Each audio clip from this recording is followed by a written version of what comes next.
एक व्यक्ति होता है जो रेड लाइट एरिया के तरफ जाता है। रेड लाइट एरिया के कोठे के गेट जो ही खोलता है तो उसके सामने 20 महिलाओं आती है। उस महिला में से बारी बारी से महिला को देखता है तो एक महिला के नज़र उस व्यक्ति के ऊपर पड़ता है तो उस महिला के आंखें झुक जाती है।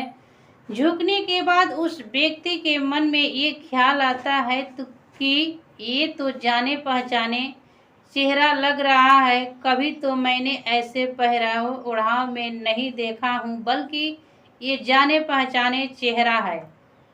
वो व्यक्ति ने उस महिला को चयन करता है और चयन करने के बाद उस महिला को एक कमरे के अंदर ले जाता है और उसे बात करने की कोशिश करता है। उसे बात करता है तो उसे पता चलता है कि ये कोई दूसरा नहीं बल्कि ये मेरा तो धर्म पत्नी है। उसके बाद उस व्यक्ति के सामने कई जवाब सवाल आता है। उसे जवाब जानना चाहता है और जवाब के बाद ऐसा कदम उठाता है कि आप उस व्यक्ति को सैल्यूट करने पर तैयार हो जाएंगे। पति के हर गलती को माफ हो जाती है, लेकिन पत्नी की गलती को किसी ने माफ नहीं करता है। लेकिन वो व्यक्ति ने उस पत्नी को सब गलतियां को माफ करते हुए ऐसा कदम उठाया कि 100 बार सैल्यूट आप लोग करेंगे इस घटना को अगर पूरी सुनेंगे तो। दोस्तों, ये सच्ची घटना सुनने से पहले आपसे एक रिक्वेस्ट है कि वीडियो को लाइक जरूर करें। चैनल पर नए हैं तो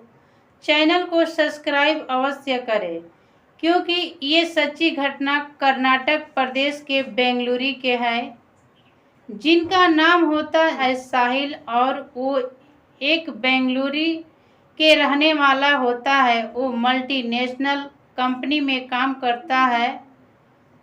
वो छुट्टी पर घर आया था, उसका शादी था। शादी हुए 2-3 महीना हुआ था, तभी मल्टीनेशनल कंपनी के मैनेजर फ़ोन करता है और उसे काम पर बुलाने के लिए बात करता है कि एक मुंबई में ऐसा काम है, उस काम के लिए आपको आना पड़ेगा। साहिल ने सोचता है कि 2-3 महीना शादी हुए, लेकिन फिर सोचता है कि अगर नहीं जाऊंगा तो नहीं कमाऊंगा तो क्या होगा।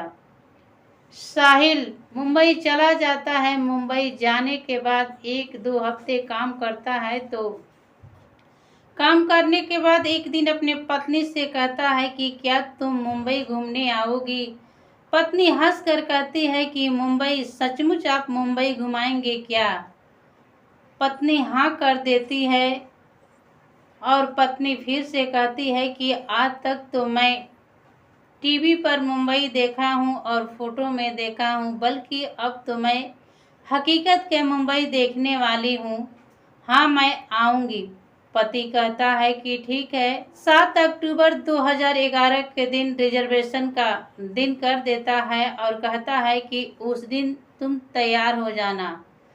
जिस दिन टिकट के दिन आता है उस दिन तानिया ने तैयार हो जाती है। तैयार होने के बाद रेलवे स्टेशन के पास जाती है, गाड़ी आती है, गाड़ी में अच्छे से बैठ जाती है। बैठने के बाद अपने सास ससुर के पास पहले फ़ोन करती है कि मैं गाड़ी में अच्छे से बैठ गई हूँ और सफ़र कर रही हूँ। उसके बाद साहिल के पास फ़ोन लगाती है और कहती है कि मैं गाड़ी पकड़ ली हूँ और आ रही हूँ। उसके बाद पति कहता है कि ट्रेन में बैठी हो, ठीक है, घबराना मत, बल्कि किसी के दिए हुए कुछ खाना मत और किसी से ज़्यादा बात मत करना।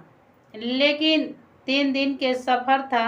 पत्नी को जो ही कुछ दूर सफ़र हुए होता है तो उसके सीट के बगल में सामने 2 व्यक्ति आते हैं और बैठ जाते हैं। बैठने के बाद कुछ दूर और सफ़र कर लेती है तानिया ने। इसी बीच वो व्यक्ति ने अपने खाने के सामान निकालते हैं। तभी तानिया से पूछते हैं कि क्या तुम खाओगी। तानिया इनकार कर देती है कि नहीं, मैं नहीं खाऊंगी। उसके बाद तानिया अपने पति को फ़ोन करती है और ट्रेन के खिड़की से सारी नज़ारे को दिखाती है और कहती है कि घबराइए मत, मैं आ रही हूँ।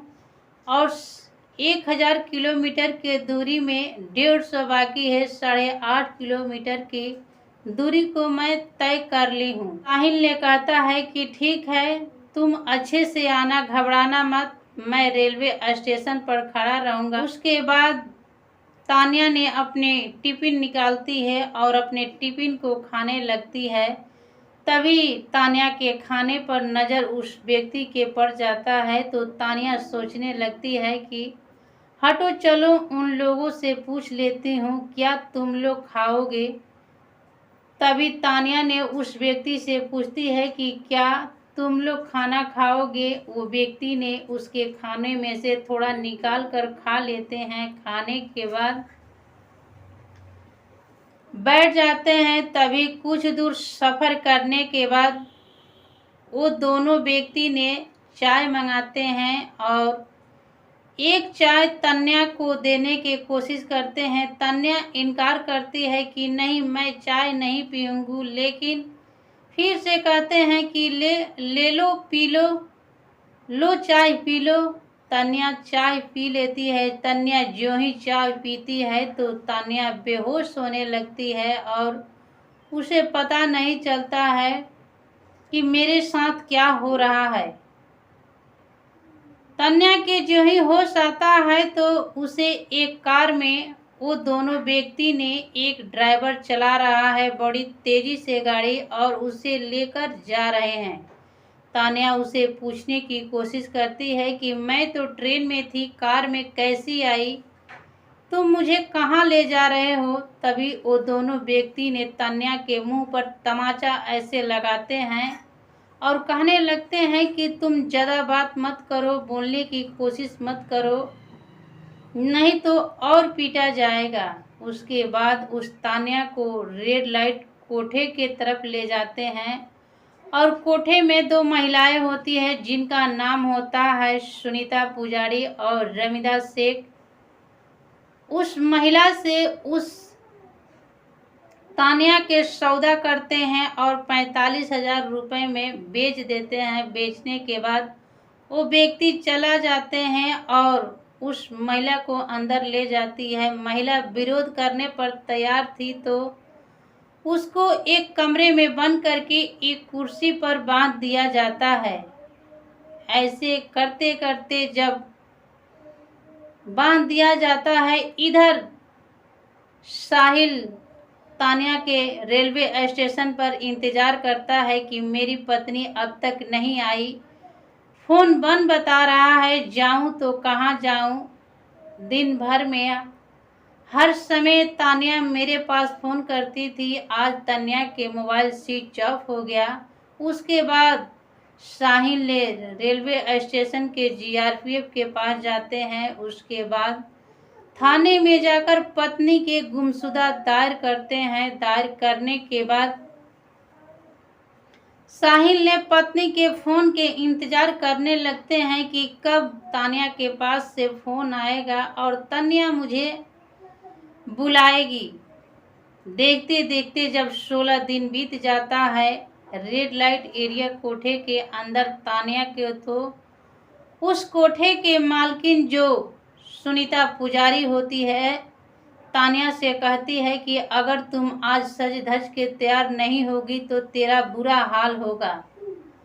उस रेड लाइट एरिया के अंदर तान्या के साथ बहुत ही अनर्थ हो रहा था, मारा जाता था, पीटा जाता था। और तान्या तैयार होती है, तभी एक व्यक्ति आता है, उसके सामने तान्या जाती है। तान्या को जाने के बाद वो व्यक्ति एक कमरा में ले जाता है।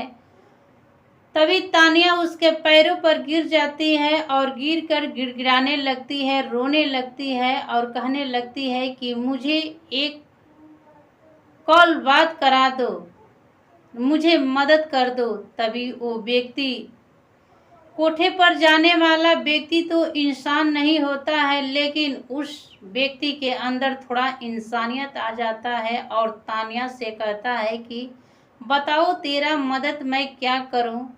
तान्या कहती है कि मेरे साहिल पति से एक कॉल बात करा दो। वो व्यक्ति ने तान्या को अपना मोबाइल देता। तान्या अपने पति साहिल के पास फ़ोन करती है। जो ही नए नंबर से जब फ़ोन जाता है साहिल के पास तो साहिल फ़ोन उठाता है। पत्नी रोते गिड़गिड़ाते कहने लगती है कि मुझे बचा लीजिए। साहिल कहता है कि तुम ये बताओ तुम कहाँ हो। पत्नी कहती है कि मुझे मालूम नहीं मैं कहाँ हूँ। उसके बाद वो व्यक्ति ने फ़ोन ले लेता है और साहिल से सारा एड्रेस बता देता है और बताने के बाद साहिल सोचने लगता है कि आखिर कैसे अपने पत्नी को बचाऊं और कैसे रेड लाइट एरिया में मैं जाऊं। अगर पुलिस लेकर जाता हूं तो इधर पुलिस रहेगी तब तक उधर उन लोगों ने मेरे पत्नी को वहां से गायब कर देंगे।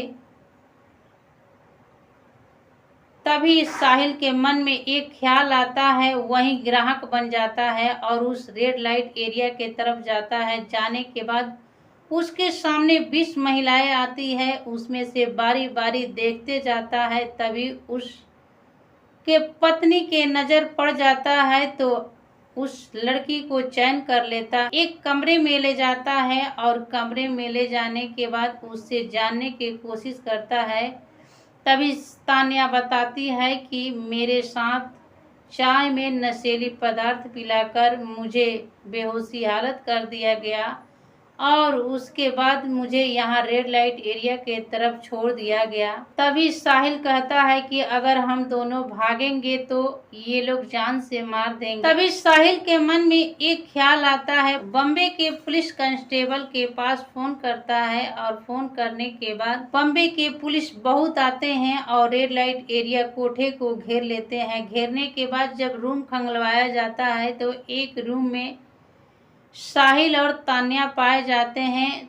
साहिल और तान्या के साथ कई ऐसे लड़कियां थी जो नशे के पदार्थ पिलाकर उस रेड लाइट एरिया में लाई गई थी। उसके बाद बॉम्बे पुलिस ने उस कोठे के मालकिन जो होती है सुनीता पुजारी और रमिदा शेख को अपने हिरासत में ले लेती है। लेने के बाद उनसे पूछने की कोशिश करती है कि आखिर ऐसे इंसान महिला को तूने कैसे लाई। उन लोगों के गवाहों पर उन दलालों को पकड़ा जाता है जो दलाल रेलवे स्टेशन और बस स्टेशन से लड़की नशीली पदार्थ पिलाकर रेड लाइट एरिया के तरफ देते हैं। चारों को अपने हिरासत में ले लेती है, सख्त के सख्त कार्रवाई करने लगती है। इसलिए बॉम्बे पुलिस को मैं सैल्यूट करती हूँ। अब ये ट्रेन के सफ़र करे तो ट्रेन में किसी के दिए हुए न खाएं और किसी से बात न करें और किसी से यह न कहें कि मैं जा रहा हूँ। और ये सच्ची घटना सुनाने का मेरा मकसद है कि आप लोगों को सचेत होना है और जागरूक होना है। तब तक मिलेंगे अगले वीडियो में। जय हिंद जय भारत।